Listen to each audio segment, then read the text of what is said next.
ॐ भूर्भुवः स्वः तत्सवितुर्वरेण्यं भर्गो देवस्य धीमहि धियो यो नः प्रचोदयात्। ॐ शान्ति शान्ति शान्तिः.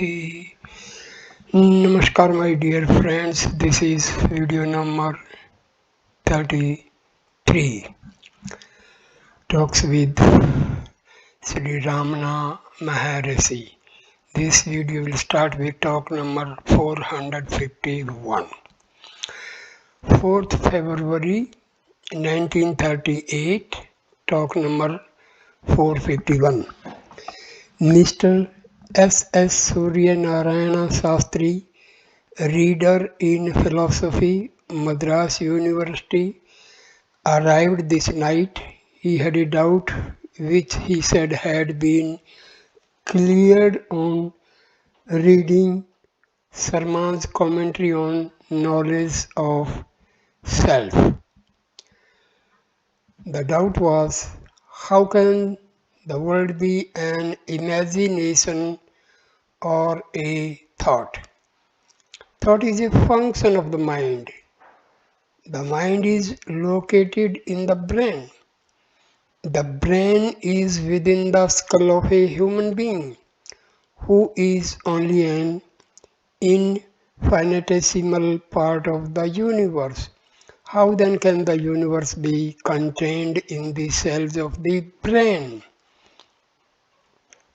Sri Bhagavan answered saying, so long as the mind is considered to be an entity of the kind described, the doubt will persist.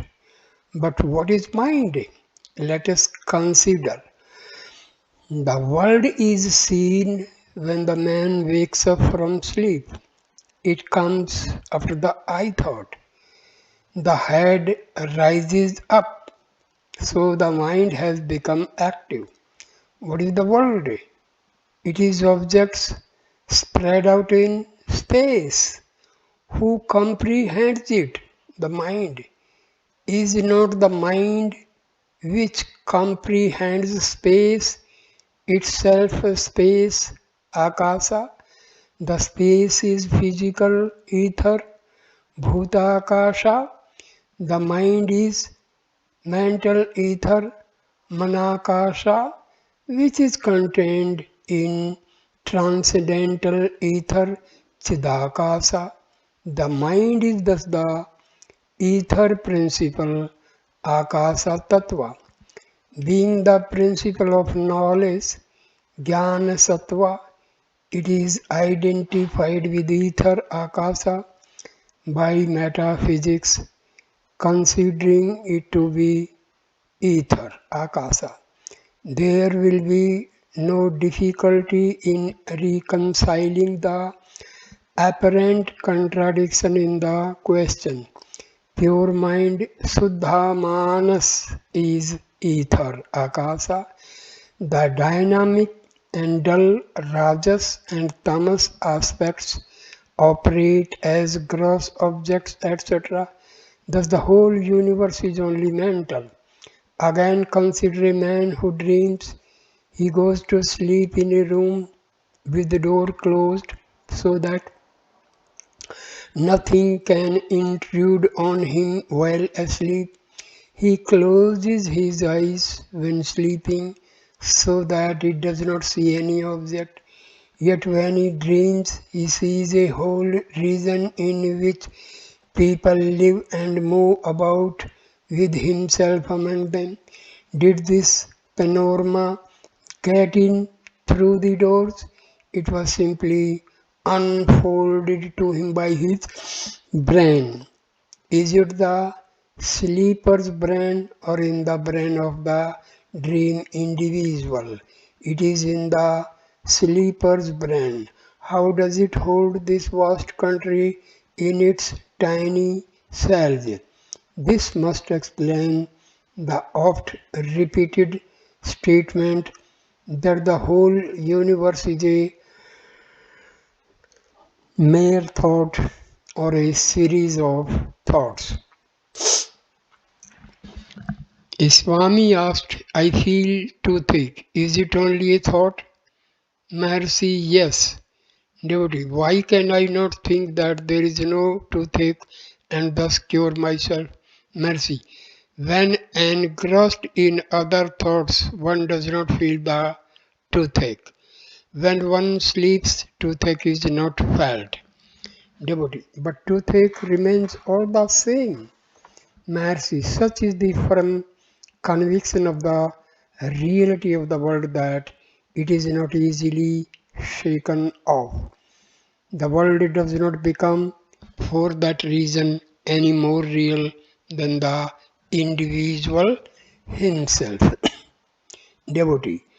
Now, there is the Sino-Japanese war. If it is only in imagination, can or will Sri Bhagwan imagine the country and put an end to the war? Maharshi.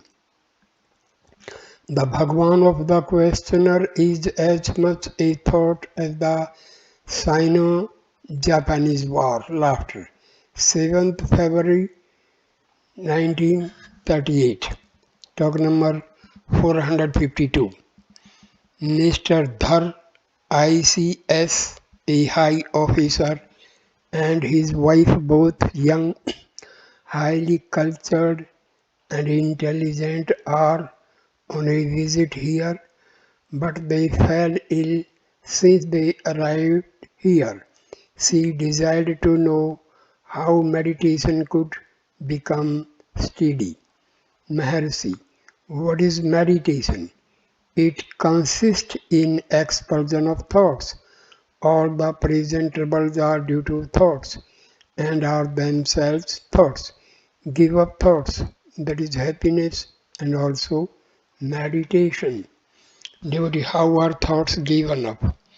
Maharshi, the thoughts are for the thinker. They remain as the self of the thinker, and there is an end of thoughts. Mr. Dhar asked Sri Bhagwan why Brahma, who is perfection, creates and puts us to ordeals for regaining him. Mercy. Where is the individual who asked this question? He is in the universe and included in the creation. How does he resist the question when he is bound in the creation?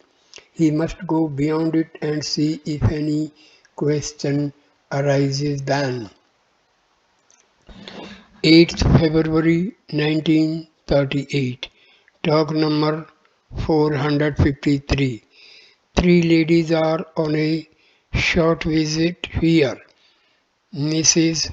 Hurst from New Zealand, Mrs. Craig, and Mrs. Ellison from London. One asked, what is the best way to work for world peace? Maharshi, what is world? What is peace? And who is the worker? The world is not in your sleep and forms the projection of your mind in your Jagrat. It is therefore an idea and nothing else. Peace is absence of disturbance. The disturbance is due to the arising of thoughts in the individual, who is only the ego, rising up from pure consciousness. To bring about peace means to be free from thoughts and to abide as pure consciousness. If one remains at peace oneself, there is only peace all about. Devotee, if it is a question of doing something one considers wrong and hereby saving someone else from a great wrong, should one do it or refrain? Maharshi, what is right and wrong? There is no standard by which to judge something to be right and another to be wrong. Opinions differ according to the nature of the individual and according to the surroundings.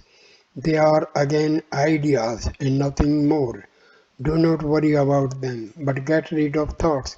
If you always remain in the right, then right will prevail in the world. Devotee, what should one think of when meditating? Maharshi, what is meditation? It is expulsion of thoughts. You are perturbed by thoughts which rushes one after another. Hold on to one thought so that others are expelled. Continuous practice gives the necessary strength of mind to engage in meditation. Meditation differs according to the degree of advancement of the seeker. If one is fit for it, one might directly hold the thinker, and the thinker will automatically sink into his source, namely pure consciousness. If one cannot directly hold the thinker, one must meditate on God, and in due course the same individual will have become sufficiently pure to hold the thinker and sink into absolute being. One of the ladies was not satisfied with this answer and asked for further elucidation. Sri Bhagwan then pointed out that to see wrong in another is one's own wrong. The discrimination between right and wrong is the origin of the sin. One's own sin is reflected outside, and the individual in ignorance superimposes it on another. The best course for one is to reach the state in which such discrimination does not arise. Do you see wrong or right in your sleep? Did you not exist in sleep? Be asleep even in the wakeful state. Abide as the self and remain uncontaminated by what goes on around. Moreover, however much you might advise them, your hearers may not rectify themselves. Be in the right yourself and remain silent. Your silence will have more effect than your words or deeds. That is the development of willpower. Then the world becomes the kingdom of heaven which is within you. Devotee, if one is to withdraw oneself, why is there the world? Maharshi, where is the world and where does one go withdrawing oneself? Does one fly in an aeroplane beyond space? Is it withdrawal? The fact is this: the world is only an idea. What do you say? Are you within the world or is the world within you?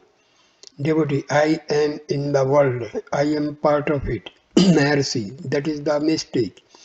If the world were to exist apart from you, does it come and tell you that it exists? No, you see it exist. You see it when you are awake and not when asleep.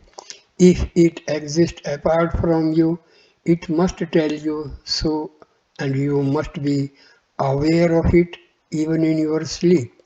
Devotee, I became aware of it in my Jagrat. Maharshi, do you become aware of yourself and then of the world, or do you become aware of the world and then of yourself, or do you become aware of both simultaneously? Devotee, I must say simultaneously. Maharshi, were you or were you not before becoming aware of yourself? Do you admit your continued existence before and when you become aware of the world? Devotee, yes. Maharshi, if always existing yourself, why are you not aware of the world in sleep if it exists apart from the self. Devotee, I become aware of myself and of the world also. Maharshi, so you become aware of yourself, who becomes aware of whom are there two selves? Devotee, no. Maharshi, so you see that it is wrong to suppose that awareness has passing phases. The self is always aware. When the self identifies itself as the seer, it sees objects. The creation of the subject and the object is the creation of the world. Subjects and objects are creations in pure consciousness. You see pictures moving on the screen in a cinema show. When you are intent on the pictures, you are not aware of the screen, but the pictures cannot be seen without the screen behind. The world stands for the pictures and consciousness stands for the screen. The consciousness is pure. It is the same as the self which is eternal and unchanging. Get rid of the subject and object and pure consciousness will alone remain. Devotee, but why did pure Brahma become Ishvara and manifest the universe if he did not mean it? Mercy, did Brahma or Ishvara tell you so? You say that Brahma become Ishvara and so on. This too you did not say in your sleep. Only in your Jagrat state you speak of Brahma, Ishvara and universe. The Jagrat state is a duality of subject and object owing to the rise of thoughts, so they are your thought creations. Devotee, but the world exists in my sleep even though I am not aware. Maharshi, what is the proof of its existence? Devotee, others are aware of it. Maharshi, do they say so to you when you are in sleep, or do you become aware of others who see the world in your sleep? Devotee, no, but the God is always aware. Maharshi, leave God alone. Speak for yourself. You do not know God. He is only what you think of Him. Is He apart from you? He is that pure consciousness in which all ideas are formed. You are that consciousness. 10th February 1938. Talk number 454. Mrs. Dhar. Sri Bhagwan advises practice of enquiry even when one is engaged in external activities. The finality of such enquiry is the realization of the self, and consequently breath must stop if breath should stop. How will work go on, or in other words, how will breath stop when one is working? Maharshi, there is confusion between the means and the end, that is sadhana and sadhya. Who is the enquirer? The aspirant and not the siddha. Enquiry signifies that the enquirer considers himself separate from enquiry. So long as this duality lasts, the enquiry must be continued, that is, until the individuality disappears and the self is realized to be only the eternal being, including enquiry and enquirer. The truth is that self is constant and unintermittent awareness. The object of inquiry is to find the true nature of the self as awareness. Let one practice inquiry so long as separateness is perceived. If one's a realization arises, there is no further need for enquiry. The question will also not arise, can awareness ever think of questioning who is aware? Awareness remains pure and simple. The enquirer is all aware of his own individuality. Enquiry does not stand in the way of his individual awareness, nor does external work interfere with such awareness. If work seemingly external does not obstruct the individual awareness, will the work realized to be not separate from the self, obstruct the uninterrupted awareness of the self, which is one without a second and which is not an individual separate from work. Talk number 455. Mrs. Dhar, I form part of the creation and so remain dependent.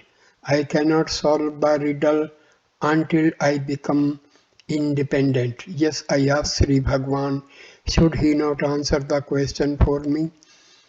Maharshi, yes, it is Bhagwan that says, become independent and solve the riddle yourself. It is for you to do it. Again, where are you now that you ask this question? Are you in the world or is the world within you? You must admit that the world is not perceived in your sleep, although you cannot deny your existence then. The world appears when you wake up. So where is it? Clearly, the world is your thought. Thoughts are your projections. The I is first created and then the world. The world is created by the I, which in its turn rises from the self. The riddle of the creation of the world is thus solved if you solve the creation of the I. So I say, find yourself. Again, does the world come and ask you, why do you, why do I exist? How was I created? It is you who ask the question. The questioner must establish the relationship between the world and himself. He must admit that the world is his own imagination. Who imagines it? Let him again find the I and then the self. Moreover, all the scientific and ideological explanations do not harmonize.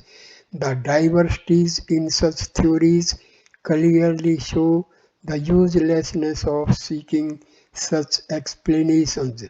Such explanations are purely mental or intellectual and nothing more. Still, all of them are true according to the standpoint of the individual. There is no creation in the state of realization. When one sees the world, one does not see oneself. When one sees the self, the world is not seen. So see the self and realize that there has been no creation. The lady being led up is unable to go to the hall and so feels unhappy that though near, she cannot go into the hall.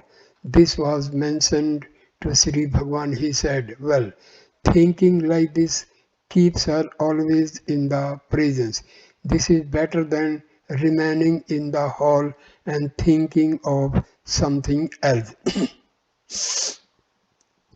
11th February 1938, talk number 456. Contact with saints. A danger. Seek the company of saints by all means, but do not remain indefinitely with them. The adage, familiarity breeds contempt, applies even to their case. writes Swami Ramdas in the course of an article in the Vision. Spiritual growth is no doubt largely dependent on suitable association. Company of saints is therefore held to be essential for a seeker after truth, but it must not be understood by the company of saints to mean that the seeker should permanently stick onto them.